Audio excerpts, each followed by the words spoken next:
నమస్కారం ఘంటారావానికి స్వాగతం. ముందుగా ప్రధానాంశాలు.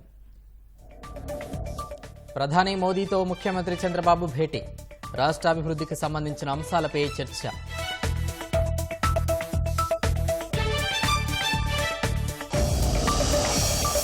కాసేపట్లో కేంద్ర మంత్రి నిర్మలా సీతారామన్తో భేటీ కానున్న చంద్రబాబు. ఆర్థికపరమైన అంశాలపై చర్చించే అవకాశం.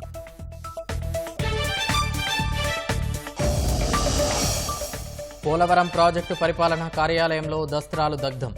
నిర్వాసితుల పరిహార సంబంధిత పత్రాలుగా ప్రాథమిక నిర్ధారణ.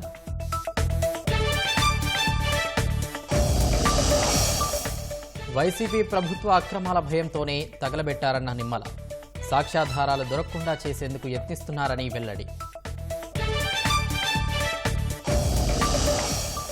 గ్లోబల్ సౌత్ కోసం డెవలప్మెంట్ కాంపాక్ట్ను ప్రతిపాదించిన ప్రధాని.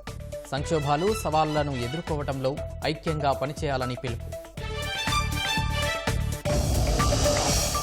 వైద్యులు చేపట్టిన నిరసనను వెంటనే విరమించాలని కేంద్రం సూచన.